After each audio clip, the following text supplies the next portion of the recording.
Bienvenue sur Playoff, la chaîne qui vit le football africain, celui qui respire la passion, la fierté et les émotions brutes. Et aujourd'hui, on entre dans le moment que tout un continent attend, les barrages de la zone Afrique pour la Coupe du Monde 2026. Le football africain s'apprête à vivre un moment historique. 4 nations, 4 géants, un seul billet pour la Coupe du Monde 2026.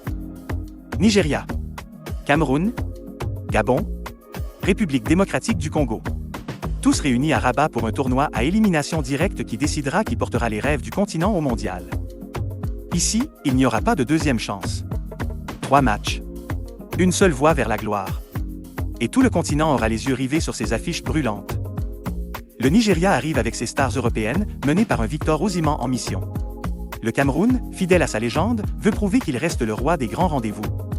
Le Gabon, revenu de loin, s'appuie sur l'expérience d'Aubameyang et la forme éclatante de Bouanga. Et la RDC, plus unie que jamais, rêve de faire tomber les pronostics grâce à son collectif solide. Ces barrages, c'est plus qu'une compétition. C'est une bataille d'identité, d'histoire et de fierté. Car pour ces nations, le mondial n'est pas seulement un objectif sportif. C'est une promesse. Celle de montrer au monde que l'Afrique du football est plus vivante que jamais. Bienvenue sur Playoff. Aujourd'hui, on plonge au cœur des barrages africains pour la Coupe du Monde 2026. Analyse, histoire, tactique, pronostic. Voici le grand dossier, 4 nations, un rêve mondial. Avant de parler des équipes, il faut comprendre à quel point ces barrages sont uniques. Le format de la zone Afrique pour la Coupe du Monde 2026, c'est du jamais vu. 9 groupes de 6 équipes, un marathon de qualification étalé sur 2 ans. Les premiers de chaque groupe se qualifient directement pour le mondial. Mais derrière eux, les meilleurs deuxièmes n'ont pas dit leur dernier mot. C'est de là qu'arrivent nos 4 finalistes du jour. Le Nigeria, le Cameroun, la RDC et le Gabon ont arraché leur ticket pour ces barrages après une lutte féroce, souvent décidée à la différence de but, parfois même à un carton près. La récompense ? Un mini-tournoi organisé à Rabat, au Maroc, du 13 au 16 novembre 2025. 2 demi-finales, une finale. 3 matchs pour un rêve. Un format court, SEC, brutal. Les demi-finales verront s'affronter 2 duels de haut niveau, Nigeria contre Gabon. Cameroun contre République démocratique du Congo. Les vainqueurs se retrouveront en finale pour un dernier combat. Celui qui gagnera ne sera pas encore au mondial, mais obtiendra un ticket pour les barrages intercontinentaux. Là, il devra affronter une équipe venue d'une autre confédération, Asie, Amérique ou Océanie, pour décrocher la toute dernière place qualificative. Mais avant d'en arriver là, ces nations doivent survivre à Rabat. Et attention, ces matchs se jouent sur terrain neutre, au stade Moulay Abdellah, dans une ambiance électrique où tout le monde se méfie de tout le monde. Pas de retour à domicile. Pas de calcul. Pas de rattrapage. Une erreur, une perte de balle, un tir contré, et c'est toute une nation qui s'effondre. Ce format, c'est le résumé parfait du football africain, imprévisible, intense, dramatique. Ici, la logique n'existe pas toujours. Et c'est bien pour ça que ces barrages promettent d'être inoubliables. Le Nigeria, c'est le pays le plus peuplé d'Afrique, et peut-être le plus obsédé par le football. 3 fois champion d'Afrique, 6 fois présent en Coupe du Monde, le Nigeria fait partie du patrimoine du foot africain. Mais depuis quelques années, les Super Eagles sont dans un cycle instable. Ils ont manqué la Coupe du Monde 2022, un traumatisme national. Leur dernière grande performance remonte à 2018 et depuis, ils alternent entre espoir et déception. Pour ces barrages, le Nigeria arrive avec un effectif riche, presque européen dans sa composition. Victor Osimhen en pointe, buteur explosif, meilleur joueur africain 2023, symbole du renouveau offensif. Autour de lui, Ademola Lookman, Samuel Chukwueze, Boniface, Iwobi et Ndidi apportent de la vitesse, de la percussion et du liant. Leur sélectionneur mise sur un système en 4-3-3 fluide, basé sur la verticalité et la transition rapide. Le Nigeria aime faire mal dès la récupération, en lançant ses ailiers dans la profondeur. Mais le talon d'Achille reste défensif. Les Super Eagles encaissent trop de buts sur coups de pied arrêtés. Leur bloc manque parfois de concentration dans les moments clés. Sur les 10 derniers matchs officiels, ils n'ont réussi que 3 clean sheets. Et dans un tournoi aussi court que ces barrages, la moindre erreur coûte cher. Le Nigeria, c'est donc un favori, oui, mais un favori fragile. Ils ont tout pour dominer, tout pour gagner, mais aussi tout pour s'effondrer s'ils ne restent pas disciplinés. Leur confrontation face au Gabon sera un test de maturité. S'ils maîtrisent leur émotion, ils seront très difficiles à arrêter. Cameroun est l'ADN des grands rendez-vous. Le Cameroun, c'est l'histoire du football africain en lettres majuscules.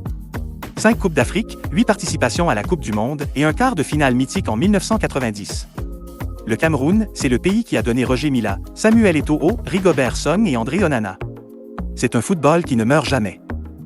Depuis quelques années, les Lions indomptables traversent une période de reconstruction. Leur dernier exploit majeur reste la Coupe d'Afrique 2017, remportée à la surprise générale. Depuis, le Cameroun a connu des changements de sélectionneurs, des crises internes et une recherche d'identité. Mais sous Marc Bry, le jeu s'est stabilisé. Le Cameroun joue désormais en 4-2-3-1, solide, compact, patient. Le double pivot Zambo-Anguissa Ncham assure la récupération, tandis que devant, Aboubakar et Choupo-Moting gardent la puissance et le sens du but. Statistiquement, le Cameroun reste redoutable dans les duels. C'est l'équipe la plus efficace d'Afrique sur les duels aériens et l'une des meilleures sur la conservation du ballon. Mais son problème récurrent, c'est la finition. Trop de situations créées, trop peu converties. En 2025, le ratio de tirs cadrés est tombé à 36%. Le Cameroun affrontera la RD Congo dans une opposition directe entre deux équipes physiques, patientes et tactiquement organisées. Un match à l'ancienne, qui pourrait se jouer sur un détail ou un exploit individuel. Le Cameroun reste dangereux, car même affaibli, il garde cette mentalité, celle d'un pays qui ne lâche jamais, surtout quand le monde le regarde. République démocratique du Congo, la force du collectif. La RDC, c'est peut-être l'équipe la plus équilibrée de ces barrages. Pas forcément la plus brillante sur le papier, mais sans doute la plus homogène. Les Léopards ont bâti un collectif solide, où chaque joueur connaît son rôle.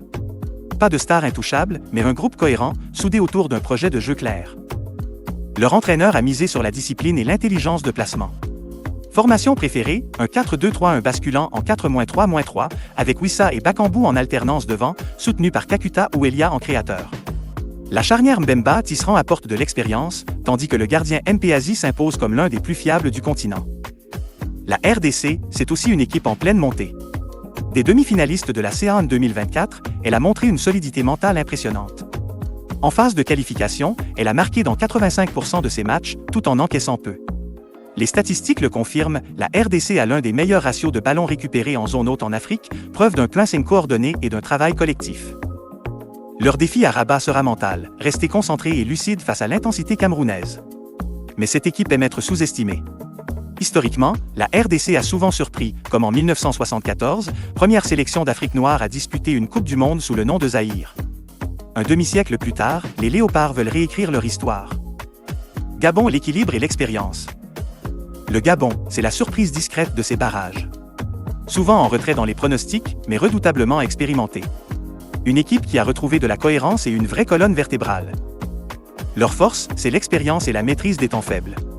Aubameyang, 36 ans, reste un leader technique. Denis Bouanga, meilleur buteur de MLS en 2024, apporte la forme et la confiance. Mario Lemina, patron du milieu, stabilise le jeu et donne du rythme. Et derrière, Ekuel Manga continue d'encadrer les jeunes comme Ndong et Obissa. Le Gabon joue en 4-3-3 avec une approche prudente. Bloc médian, pressing sélectif, transition rapide sur les côtés. C'est une équipe intelligente, capable de frustrer ses adversaires. Statistiquement, le Gabon a l'un des meilleurs taux de possession contrôlés d'Afrique, malgré un nombre de tirs limité. Ils préfèrent attendre, piquer au bon moment et profiter des erreurs adverses. Historiquement, le Gabon n'a jamais disputé de Coupe du Monde. C'est une motivation énorme. Leur campagne de qualification a été sérieuse, 6 victoires, 2 nuls et une seule défaite, souvent avec une marge courte. Et surtout, le groupe semble apaisé, débarrassé des tensions des années passées. Contre le Nigeria, le Gabon sera outsider, mais un outsider capable de tout. Bouanga est en feu, Aubameyang encore décisif. Et dans un match à élimination directe, cette combinaison d'expérience et de relâchement peut créer une vraie surprise. En résumé, ces 4 équipes représentent 4 philosophies du football africain. Le Nigeria et sa puissance offensive. Le Cameroun et sa culture du grand match.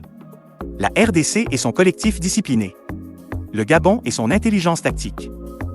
4 nations, 4 chemins, mais un seul objectif, survivre à Rabat et offrir à l'Afrique une place de plus sur la plus grande scène du monde. Nigeria-Gabon. Sur le papier, le Nigeria par favori. Osimhen, Lookman, Chukwueze, c'est une attaque calibrée pour faire mal. Mais le Gabon n'est plus cette équipe naïve d'autrefois. Avec Bouanga, Aubameyang et Lemina, les Panthères ont trouvé un équilibre entre expérience et intensité. Leur bloc médian solide et leur jeu patient peuvent étouffer la fougue nigériane.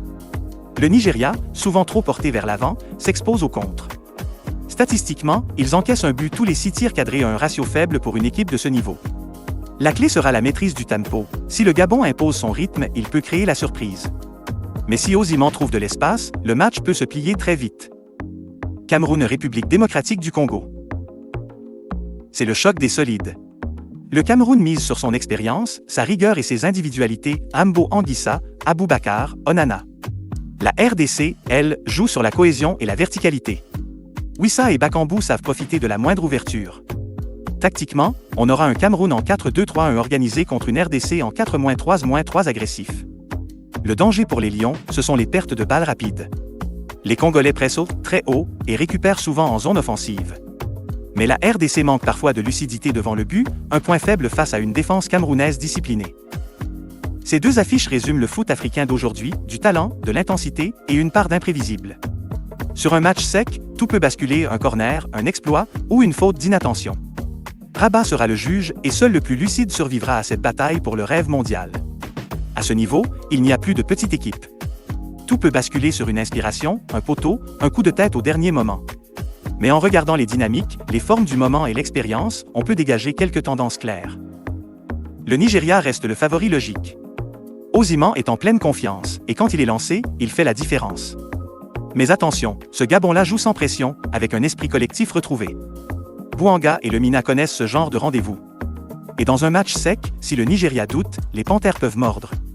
Probabilité, Nigeria légèrement devant, mais danger réel de prolongation ou de pénalty. Dans l'autre affiche, Cameroun contre RDC, c'est du 50-50. Le Cameroun a l'histoire, la mentalité et les leaders pour résister à la pression. Mais la RDC a la cohésion, la fraîcheur et le placing collectif qui peut faire craquer n'importe quelle défense. Tout dépendra du réalisme, celui qui marque en premier aura un énorme avantage. Si la RDC ouvre le score, elle peut verrouiller. Mais si le Cameroun frappe d'entrée, son expérience fera la différence. Et puis, il y a ce facteur qu'on ne peut pas mesurer, la foi. Dans le football africain, l'énergie du groupe, la ferveur du vestiaire et la confiance peuvent tout changer. Alors oui, sur le papier, on s'attend à une finale Nigeria-Cameroun, mais le foot africain ne suit jamais les scénarios écrits d'avance. Les barrages, c'est l'instant où le cœur dépasse la logique. Où les outsiders deviennent des héros et où un nom peut changer le destin d'un pays. Et à la fin, peu importe qui se qualifie, l'Afrique aura prouvé, encore une fois, que son football ne se résume pas à la technique, mais à la passion, à la fierté et à ce feu que rien n'éteint. Les barrages, c'est plus qu'une étape. C'est le moment où tout un pays retient son souffle. Où les rêves d'enfance, les rues, les supporters, les générations se rassemblent derrière un maillot. Le Nigeria veut laver l'affront de 2022. Le Cameroun veut prouver qu'il est encore un géant. La RDC veut écrire une nouvelle page de son histoire. Et le Gabon veut enfin toucher ce rêve mondial qu'il poursuit depuis des décennies. À Rabat, il n'y aura pas de calcul, pas de deuxième chance. Seulement du courage, du talent et un peu de destin. Dis-moi en commentaire, pour toi, qui ira au mondial? Le Nigeria et sa puissance? Le Cameroun et son expérience? Ou la surprise viendra-t-elle du Gabon ou de la RDC?